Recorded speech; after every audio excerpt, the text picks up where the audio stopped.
This is a live look tonight at Walden and Union in Cheektowaga, where dozens of Verizon workers are striking in solidarity with tens of thousands of their union brothers and sisters across the country.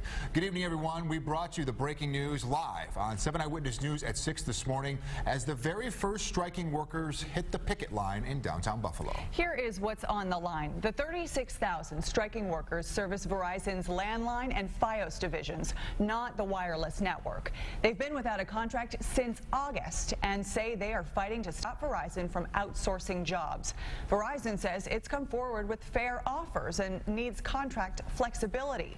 Let's head live right now to Cheektowaga, where 7 Eyewitness News reporter Ed Riley has been talking to both sides all day. Ed?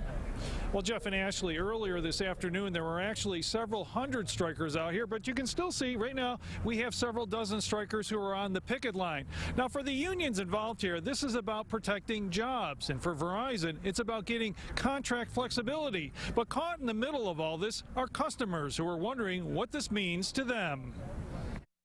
This is not something we wanted to do. We had to do it in order to get this company to stand up and pay attention to us. Starting at 6 a.m. this morning, several hundred Verizon workers from CWA and IBEW hit the picket lines in downtown Buffalo. By afternoon, the strike had moved to the Verizon store on Walden Avenue at Union Road. And for all these strikers, the issue is job security. I put 25 years in at this company of loyal service, and they're not loyal to me. Contract negotiations broke down after 10 months. One of the big issues concerned the outsourcing of jobs overseas and Verizon's use of low-wage contractors here in the U.S. I mean, it's a very profitable company, and there's no reason why they need to do this. But Verizon officials say they need to be able to move employees without contract restrictions. We want to get some added flexibility into the contract to make better use of our existing workforce. So how will the strike impact customer service?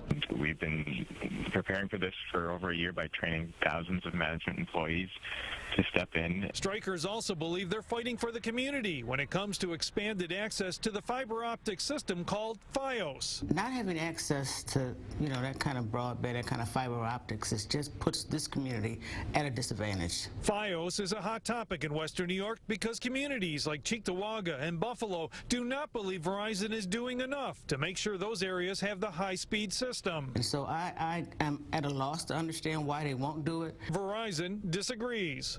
We've actually passed more than 20 million homes, so we've exceeded the expectations we set with Fios.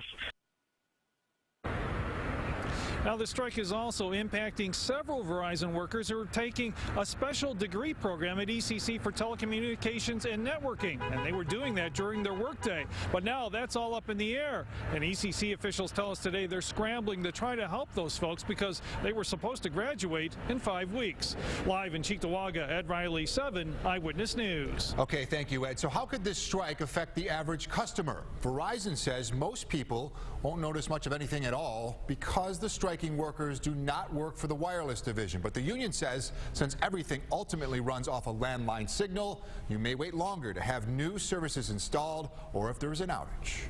The DM